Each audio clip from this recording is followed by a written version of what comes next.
What if the pursuit to endless economic growth is leading us to destruction? I know this sounds a bit dramatic, like the kind of thing you'd hear from a doomsday cult or your friend who's really into conspiracy theories. But stick with me. We live in a world where the economic's health is measured by one thing: growth.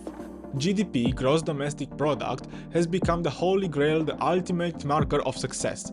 Governments chase it, businesses thrive on it, and we are just along for the ride. But here's the thing. What if, in our obsession with making that graph go up, we are actually digging our own grave?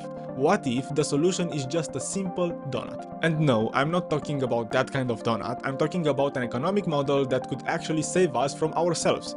Curious? Good. Let's dive into the Doughnut Economics and see how we can build a future that's not just about growth, but about balance, sustainability, and, dare I say it, common sense. Have you ever wondered why we are so obsessed with economic growth?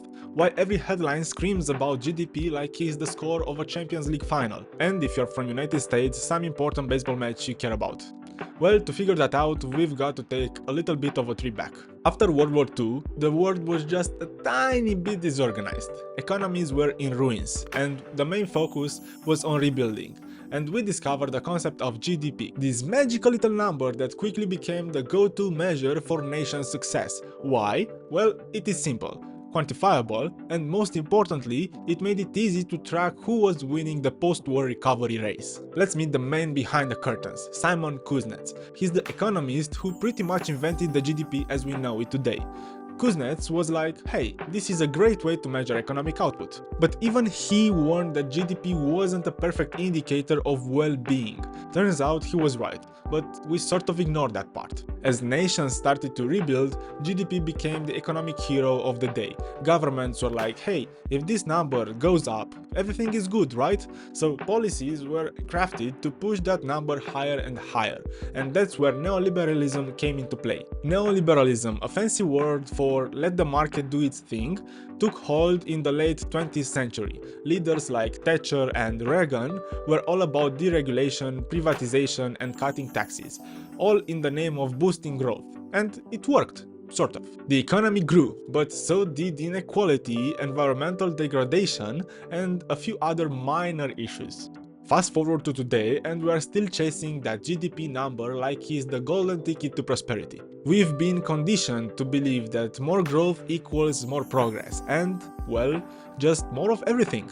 But here's the thing, more isn't always better. Here is the thing about constant economic growth. It's like eating cake for every meal. Sounds amazing at first, but eventually you are going to feel the consequences. And in our case, the planet's the one with the stomachache. Continuous economic expansion is pushing the planet beyond its ecological limits. We are talking deforestation, climate change, loss of biodiversity, the whole environmental nightmare package. In Doughnut Economics, this is what we call crossing the ecological ceiling. Imagine a donut with a crispy outer layer that represents the limits our planet can safely handle. And right now, we are biting off way more than we can chew. Every time we prioritize GDP growth over sustainability, we are eroding that outer layer. And there's no getting it back once it's gone. We are living in a world where the pursuit of more is coming at the cost of our future. And spoiler alert, it's not just the environment that's taking a hit. Let's talk about social inequality. While economic growth has created immense wealth, it's also widened the gap between the rich and the poor, both within and between countries. The relentless pursuit of growth has also led to economic instability. Think back to 2008 when the housing bubble burst and the world was thrown into financial chaos. Why?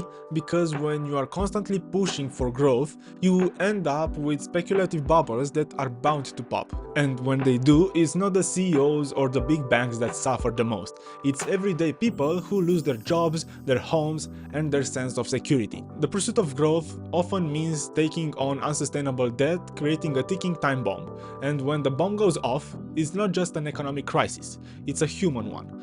The question we should be asking is this really worth it? We've been conditioned to believe that more growth is always the answer. But maybe it's time to rethink the question, because if we keep going down this path, we are not just risking economic instability, we are risking everything. So, we've talked about the problems with endless growth, and how it's straining our planets and widening the gap between the haves and have-nots. But what if there was a better way? A way to thrive without constantly pushing for more? Well, it is, and it's called balance. Think of it this way. Our current economy is like a one-way street. We take, we make, and then we throw away. It's linear and frankly pretty wasteful. But a circular economy flips the script. Instead of a straight line, it's a loop. We design products to last longer, we recycle materials, and we keep resources in use for as long as possible. It's sustainable, it's efficient, and it's just plain smarter. But balance isn't just about the environment, it's about people too. Instead of chasing GDP numbers, what if we prioritize human well-being? Imagine a world where the success of a country isn't just measured by how much it produces, but by how well its people live. That's the idea behind metrics like the Happy Planet Index. Countries like Costa Rica have embraced this approach, focusing on environmental health and life satisfaction over sheer economic output. I truly recommend you visit the Happy Planet Index website and watch their video. You can also take a test and see the performance of your own country. I'll leave the link in the description. Turns out you don't need to be a superpower to be super happy. Who knew? Maybe the key to a better life isn't in a bigger GDP, but in a bigger focus on what really matters: our health, our happiness, and the health of our planet. So what's all this talk about donuts? And no, it's not that kind of donuts, and you can imagine how many I ate making this video. I'm talking about a revolutionary way to rethink our economy, and that's less about mindless growth and more about smart sustainable living. Here is how it works. Picture a donut. The inner ring represents the social foundation, basic needs like food, water, health, and education.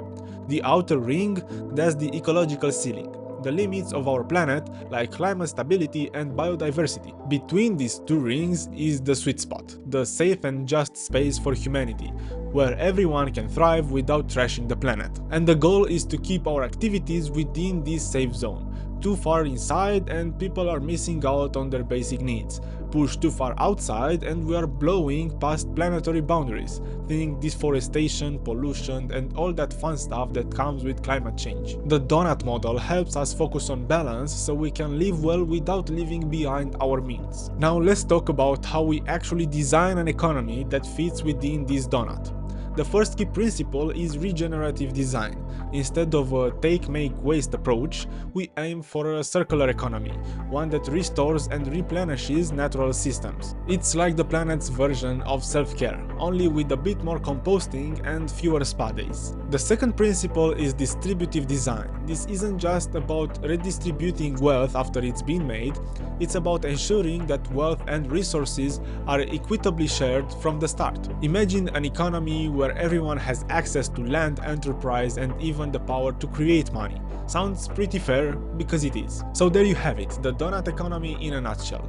It's about creating a world where everyone can meet their needs without compromising the planet we all share. Plus, it might just be the first diet plan that actually makes the world a better place. And the best part, there are no calories. Okay, so we've covered why the Doughnut Economy makes sense, but here's the big question. How do we actually make it happen? How do we go from talking about donuts to living in one? Unfortunately, it's not by eating more donuts, though that would be a much easier and tastier solution. First up, policy changes. If we want to create an economy that's balanced and sustainable, we need policies that prioritize the planet and people over profits. This means things like carbon taxes to curb emissions, wealth taxes to reduce inequality, and massive support for renewable energy to power our future. Governments have a huge role to play here. Think of them as the chefs in this donut making process. But it's not just up to the big guys in suits. Communities and businesses have a crucial part to play too. Local initiatives can adopt the donut framework to guide everything from urban planning to business operations. And the best part is that there are tools and resources available to help them do just that. The Doughnut Economics Action Lab is out there providing the blueprints to turn these ideas into action. Whether it's a city like Amsterdam rethinking its urban design or a small business focusing on sustainable practices, the Doughnut model is adaptable. It's about reimagining what success looks like, beyond just the bottom line, and finding ways to thrive within the planet's limits. So while implementing the Doughnut Economy might seem like a big task, it's really about making small, intentional changes that add up. And who knows, maybe one day we'll be living in a donut. So who's actually using this donut model in the real world? Well, let's start with a city known for its progressive mindset, Amsterdam. When COVID hit, the city didn't just plan to bounce back, it decided to bounce forward. Amsterdam adopted the Doughnut model to guide its post-pandemic recovery, focusing on sustainable urban planning and social equity. From redesigning buildings to be more energy efficient to creating more public green spaces, Amsterdam is using the Doughnut model to rethink how a city should operate. They're not just focused on economic growth, they're balancing growth with the well-being of both people and the planet. Then there's Brussels, where Doughnut Economics is being used to assess and improve environmental and social impacts. Brussels realized it was overshooting on its environmental limits, especially when it comes to carbon emissions, so they are rethinking how businesses operate in the city. They've even set up a community currency to encourage local production and support the local economy. And it doesn't stop there. Cities like Copenhagen and Portland are also experimenting with Doughnut Economics. Each city is adapting the model in its own way, but the goal remains the same: create a thriving community within the planet's limits. It's not a one-size-fits-all approach, but is definitely a blueprint for how we can build a better, more sustainable future. Turns out we don't have to wait for a utopian world, we just have to design one. Don't know about you, but I also learned a lot making this video. Let me know in the comments what are your thoughts about the Doughnut economy. For me, balanced over growth sounds pretty good. So if you enjoyed this video, here is another one you may like.